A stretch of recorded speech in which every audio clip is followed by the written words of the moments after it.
Pos Malaysia Berhad was established in the early 18th with establishment of the first postal services in the Strait settlement in Penang, Malacca and Singapore, which continued to expand around Malaysia by the early 20th century. Pos Malaysia Berhad was listed in Bursa Malaysia in September 2001. They are the national service provider and sole licensee for universal postal services. They also have so much to offer other than mail and delivery, such as retail, logistics, and aviation products and services. They have more than 3,500 touchpoints and more than 250 self-service terminals, the largest number in the country, offering Malaysians extensive retail network experience. Pos Malaysia has developed from merely being a provider of mail and postal services to becoming a dynamic provider of a supply chain solutions, a communication conglomerate, and a provider of financial services and supplies. Pos Malaysia has transformed and innovated itself in order to maintain its relevance and competitive edge, as well as to keep the country connected to the rest of the world. Pos Malaysia Berhad's vision is to create impactful platforms for smarter e-commerce solutions that deliver economic, social, and environmental value to all stakeholders, while the mission is to build and deliver network of choice. There are 3 factors to consider having a segment reporting. First, classification of customers. 2, nature of product or services. And 3, nature of production process. Classification of customers. Pos Malaysia Berhad's target customer would be online business owners, as they are offering a wide range of products and services, and the market for Pos Malaysia are quite large, hence they have more services diversification. Nature of product or services. Pos Malaysia Berhad provide postal and related services such as postal, logistics, aviation. Aviation offering ground handling, cargo handling, in-flight catering, and aircraft maintenance and engineering services to inbound and outbound international commercial airlines in Malaysia. Nature of product process. Pos Malaysia Berhad provide direct entry to easier the process for their customers, such as postal box, postal machine, drive-through, and pickup services. Because of advanced technology, customers now can do online transactions. There are 2 types of segment. First, business segment, and second, geographical segment. Business segment, postal, basic mail services for corporate and individual, over-the-counter services for payment bills, courier, parcel and logistic by sea and air for international and national. Logistics includes haulage services, freight and forwarding, shipping agency and bartering services, also distribution. Aviation includes cargo and ground handling, in-flight catering and freight and forwarding services. Geographical segment. Pos Malaysia provides their product and services inside and outside of Malaysia. Asia Express or Express Mail Services, which provides delivery services to over 200 countries worldwide, which include special handling shipment. The information of Pos Malaysia Berhad is not presented because the overseas segment, which is Thailand, does not contribute to more than 10% of the consolidated revenue and assets. The chief decision-making of Pos Malaysia Berhad is Charles Prewell. His responsibilities are: first, responsible for the overall business and day-to-day management. Second, responsible to operational management of the post Malaysia Berhad. Third, assess the performance of operating segments. Next, ensure there is continuous improvement in quality of product and services. Next, regularly review the company discrete the financial information is available for business activities. Hi and Assalamualaikum. My name is Nurshafita binti Rosli and I'm going to present to you about the segmental report. So, segmental report consists of the report of the operating segments of the company in the disclosure of the financial statements. So, operating segment is the business activities that is reviewed by the chief operating decision maker. To differentiate between the reportable and non-reportable segments, a certain product or service of the entity should be listed as a separate operational segment if it is important and count as an identifiable business in which the entity operates. Not every operating segment must be separately reported. Operating segments are only required to be reportable if they exceed the quantitative levels. So, two or more operating segments may be combined and reported if certain conditions are satisfied. Next, the quantitative threshold that consists of three, which is revenue test, operating profit test, and identifiable asset test. So, revenue test is the revenue from the sales to the external customer, and the inter-segment sales is 10% or more of the combined revenues. Operating profit test, represented by the absolute amount of the segment's reported profit or loss, is 10% or more of the greater of the combined reported profit of all segments reporting profit or combined losses of all the segments reporting losses.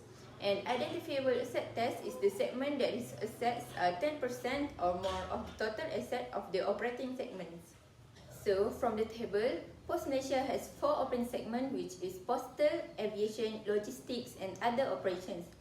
Therefore, by using the revenue test for the 10% threshold, we could find that there are 3 reportable segments that meet the requirement of the 10%, which is postal, aviation and logistics with 61.35%, 12.67% and 16.79% respectively.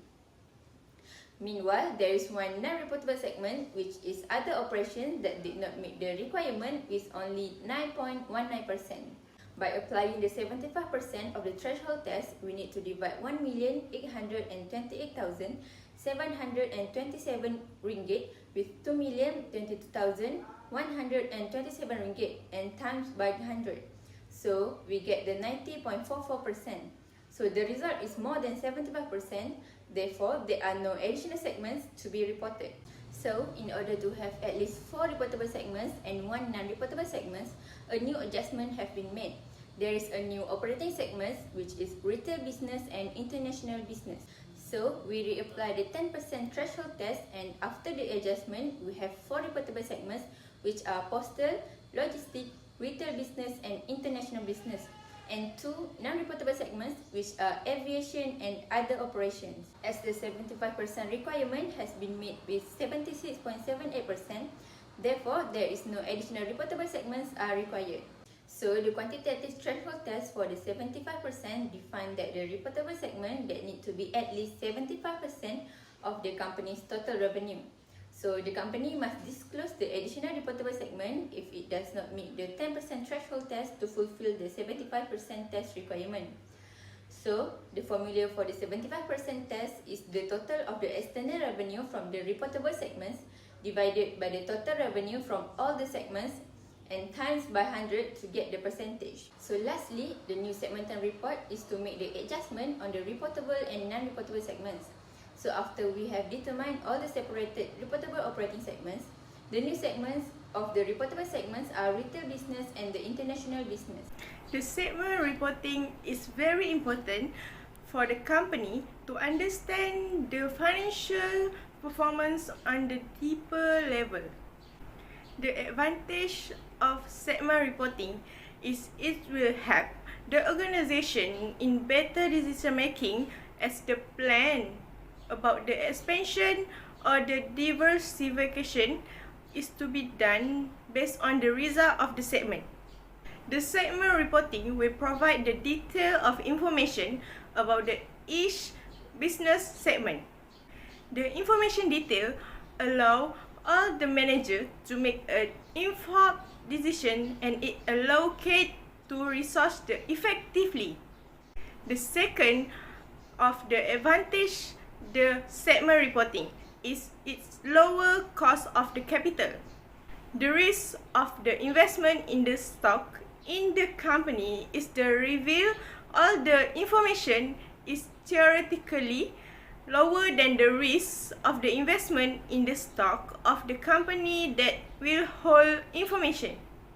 When the company need to face all the financial risk problem, the company cash position and the liquidity will closely monitor and assess the appropriate the strategy that will undertake to address emergent liquidity pressure. The segment reporting can be benefit to the company, but it is also have some potential disadvantages that need to be considered. The first disadvantages of segment reporting is emphasized on the present. It can place too much of a focus on the short-term number. For example, the business might create a division just for online work. If it is lost outweighed by the company overall performance, it might be not stand out on the financial statement. Breaking out the number as a data point can give the pressure to reduce those loss. Second, disadvantages of segment reporting, there is data manipulation.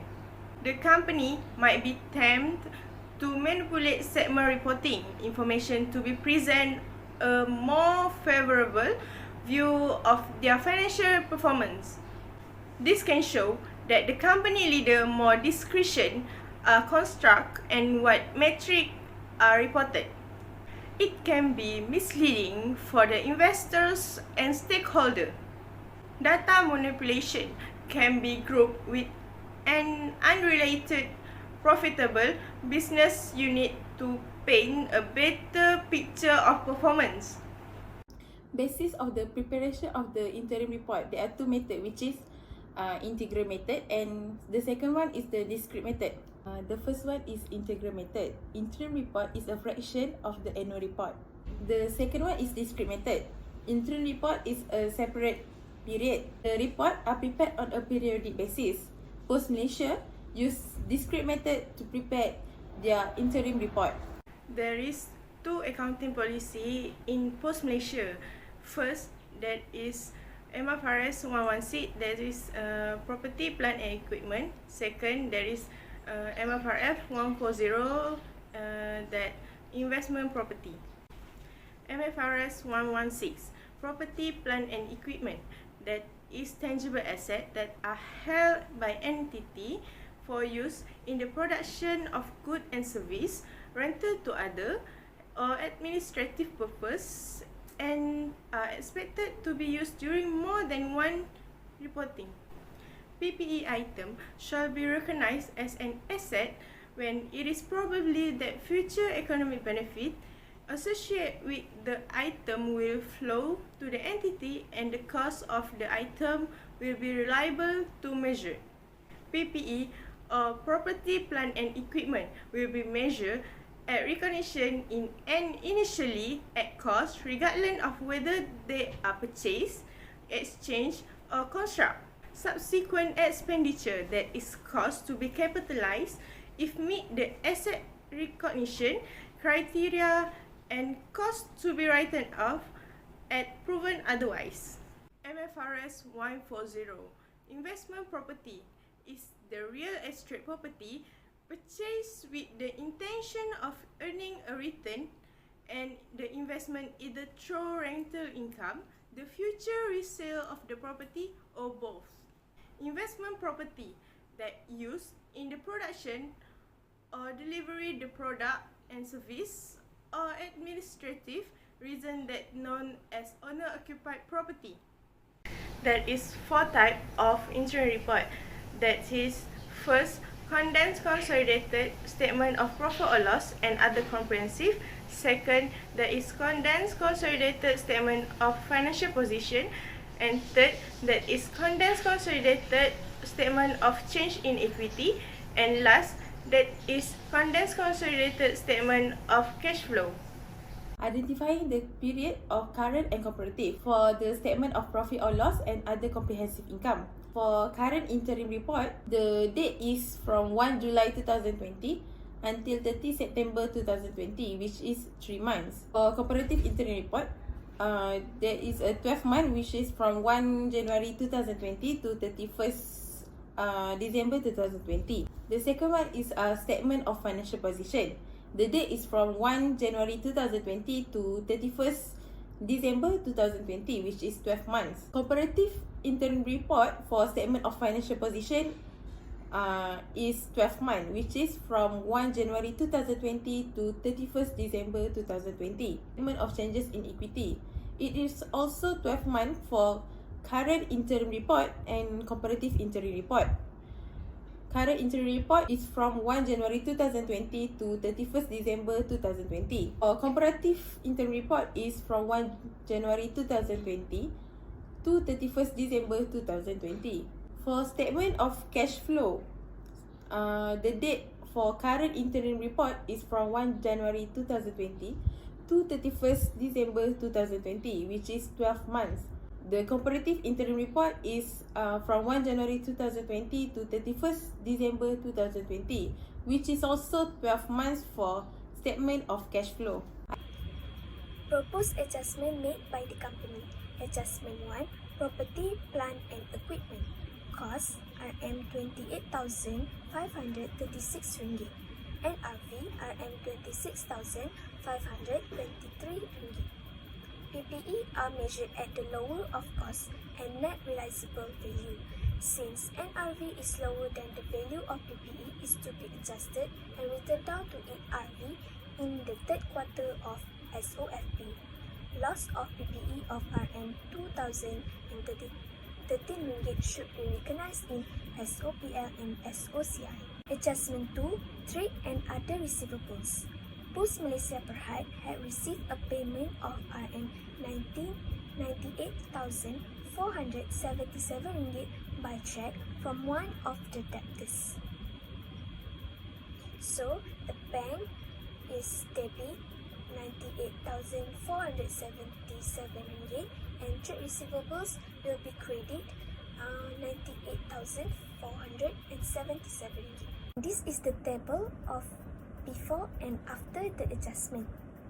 After adjustment, trade receivable decreased from 845,178 ringgit to 746,701 ringgit, while cash and bank increased from 163,443 ringgit to 261,920 ringgit.